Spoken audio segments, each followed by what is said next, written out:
Chère Irène, nous arrivons à la fin de cet entretien et pour finir en beauté, je souhaiterais vous demander trois choses. Tout d'abord, avez-vous un objet auquel vous êtes particulièrement attaché et pourquoi? Avez-vous un coup de gueule? Et enfin, quel message d'espoir et de lumière avez-vous envie de partager avec nous aujourd'hui? C'est à vous. Alors, mon objet, je le porte toute la journée et vaut rien du tout en tant que valeur marchande. C'est un bracelet qui m'a été donné par la descendante à la neuvième génération d'une femme indienne qui, en 1730, a vu apparaître des soldats du Maharaja qui voulaient couper ses armes et qui respectait profondément les arbres en fonction de ses croyances, qui étaient celles d'un groupe fondé, une communauté fondée 200 ans plus tôt par un homme qui avait compris euh, que la nature était une chaîne et donc que les arbres jouaient un rôle fondamental dans la, pour garder l'eau par leurs racines dans cette région du Rajasthan quasi désertique. Et cette femme-là a préféré mourir que de laisser les soldats couper ses arbres. Et à sa suite, ses filles ont fait pareil. Elles se sont laissées trancher la tête et un certain nombre de membres de la communauté qui étaient non violentes. Et comme toujours avec la non-violence, à un moment, l'horreur du sang versé est telle que il se passe un phénomène psychologique que ceux qui sont chargés, en l'occurrence ces soldats, de répandre le sang versé, s'arrêtent et sont eux-mêmes écœurés de ce qu'ils font et donc arrêtent le massacre. En l'occurrence, il y en a eu 363. Ils ont replanté autant d'arbres qu'il y avait eu de morts, et cet arboretum, je l'ai vu. Et ça s'est passé évidemment à l'endroit du massacre de 1730. Et par hasard, j'ai rencontré cette femme qui était la descendante à la neuvième génération. J'avais un interprète, hein, j'aurais pas pu deviner. Et on a sympathisé par le cœur, par l'intuition. Et à un moment de discussion, on était dans le jardin de sa maison. Elle a disparu. Cette maison ne revenait pas. Et puis brusquement, elle m'a tendu ce bracelet. Elle m'a regardé dans les yeux, elle m'a souri et elle me l'a passé. Et j'ai senti qu'elle avait compris ce que j'étais venue faire. Un livre sur cette histoire-là et sur toute l'histoire. Mais bien sûr, l'interprète lui avait expliqué, mais elle a surtout donné un geste de confiance en l'écrivain qu'on lui avait présenté, de confiance absolue. J'ai fait le livre et j'ai fait un jour venir un membre de cette communauté en Inde, ce que j'avais promis, parce que j'étais moi-même marraine d'un arboretum en Bretagne, dans un petit village morbihanais. Et le jour où je l'ai, euh, comment vous dire, inauguré, donc il y avait beaucoup de monde qui allait arriver pour cette cérémonie, vous voyez, j'allais planter un arbre. Et j'ai demandé à l'homme qui me faisait visiter l'arboretum, vous voyez les arbres qu'on venait de planter hein, depuis 2 ans, hein, ils n'étaient pas des grands arbres, combien y a-t-il d'arbres? Et cet homme me dit, Madame, avec le vôtre, il y en aura 363. J'ai vu ainsi,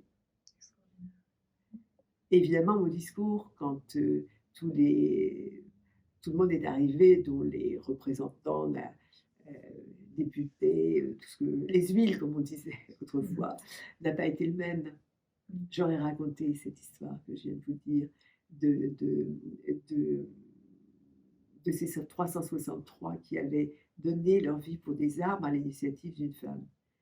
Et là, je traversais une phase très difficile dans l'écriture de mon livre.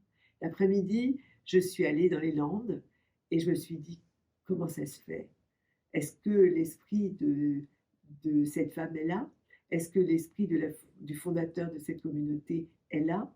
Et est-ce que l'esprit de ma grand-mère est là aussi? Parce que ma grand-mère, elle était originaire de ce village.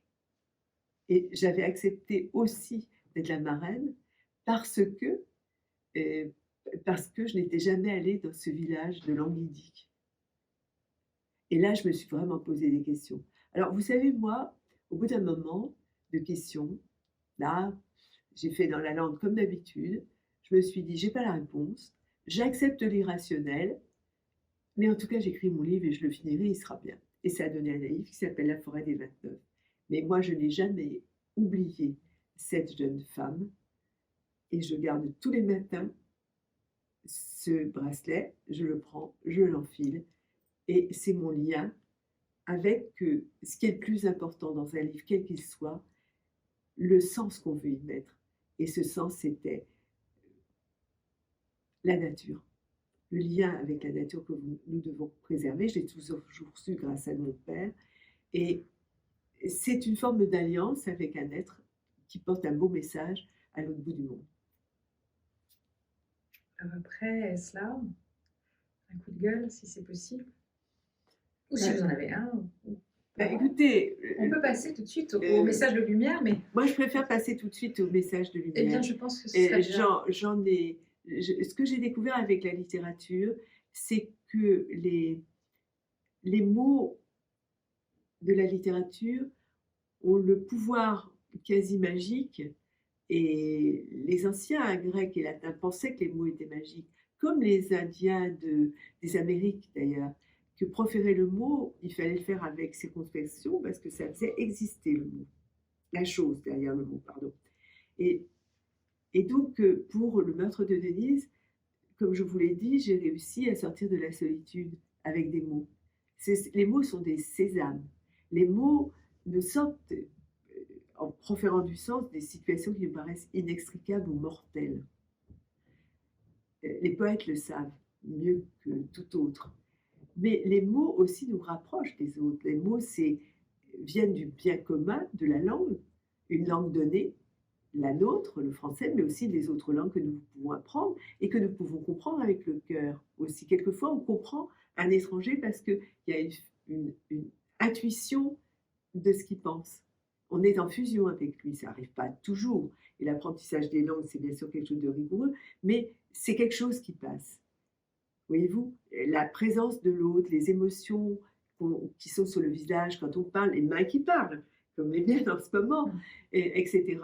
Donc, pour moi, actuellement, ce que je voudrais passer comme message de lumière, ayez foi dans les mots. Quand ça ne va pas, écrivez.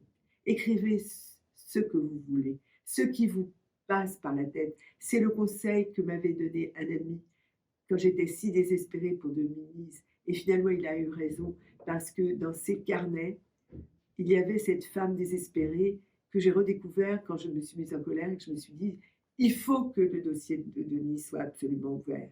Je me suis bénie d'avoir déversé toutes mes émotions sur ces carnets. Et en écrivant, on fait sens. On éclaire. Les mots sont une lumière que vous baladez sur la réalité opaque ou obscure. Alors évidemment, ça ne va pas être un feu d'artifice nécessairement. Ça ne va pas non plus être le son et lumière. Ça ne va pas être un grand film, etc. Mais ça va déjà être un début. Et c'est thérapeutique. C'est pour ça qu'il ne fallait pas fermer les librairies en temps de confinement. Et c'est pour ça que la très grande chose à faire pour vous faire du bien en ce moment, que les librairies vous rouvrent ou les librairies rouvrent, c'est de lire des livres et de dire votre avis. Et pour ça, il y a vos plumes, vos crayons, vos ordi et l'échange comme celui que Nathalie vous instaurez à travers une caméra. Et la magie, cette autre magie, parce que le web peut aussi être bénéfique, de l'océan des pixels électroniques. Irène, merci infiniment pour ce moment. Vous l'aurez compris, c'était un moment d'élection et d'émotion. Merci de m'avoir reçue. C'était très émouvant. J'espère vraiment pouvoir faire une soirée autour de vous très vite, dès que nous pourrons. À très bientôt. Merci Irène. Merci à vous Nathalie, restons dans la joie du moment. Absolument. Notre petit cristal à nous de la journée. Très beau cristal. À très bientôt. Merci.